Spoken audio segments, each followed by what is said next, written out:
نسل صحابه چی رقم مردمن، چی عقیده دارن، چگونه عبادت میکنن، چی نوع اخلاق دارن. اول اشداء علی الکفار، اولین صفتشان، اولین خصوصیت نسل اولی امت که الله از اونها راضی شده، اشداء علی الکفار، سخت گیرن در مقابل دشمن الله و پیامبرش. این صفت اول است.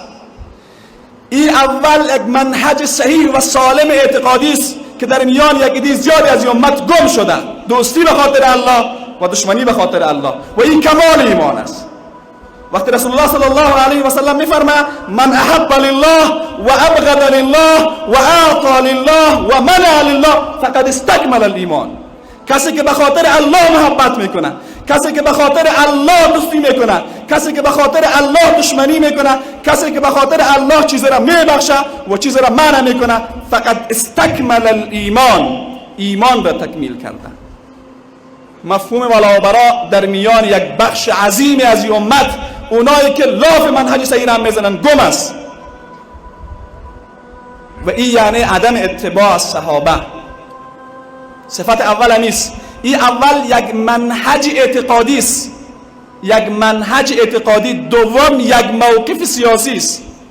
اشداء علی الکفار اول یک منهج اعتقادی است، دوم یک موقف سیاسی است. کسی که این را نداشته باشه لاف اتباع از دین الله را نزنه. اول اشداء علی الکفار، دوم رحماء بینهم، در میان همدیگر نمونه واقعی از انما المؤمنون اخوة به تطبیق دادن. یک عده ما در اشداء علی الکفار خیلی خوبیم، خب باز رحماء بینهم را فراموش کردیم. این هم منهج غلطی است، ولو لاف سلفی بودن را بزنیم. اشداء علی الکفار درجه اول است، رحماء بینهم بودن درجه دوم هست. این هم خصلت صحابه هست. این هم یک ساختار اجتماعی را هم معرفی میکنه، یک عملکرد اخلاقی را هم بیان میکنه. در رحماء بینهم هر دو بوده هست، هم یک ساختار اجتماعی است که در اجتماع زندگی میکنن، چی نوع برخورد با هم دیگر دارن این صحابه، رحماء بینهم، بر علاوهش منهج اخلاقی است.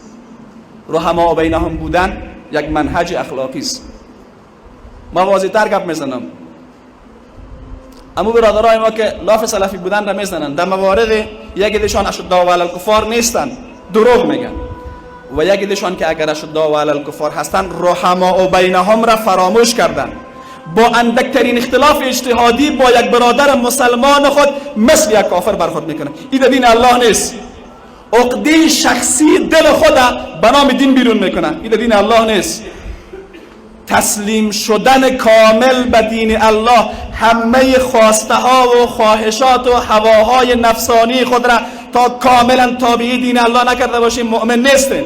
لا یؤمن احدکم حتی یکون هواه تبعا لما جئت به. هیچ کدامتان مؤمن شدن نمیتونین تا زمانی که همه خواسته های نفسانیتان تابع آنچه که پیامبر آورده نشه. رحماء بینهم بودن را هم نباید فراموش بکنیم. این منهج اعتقادی است.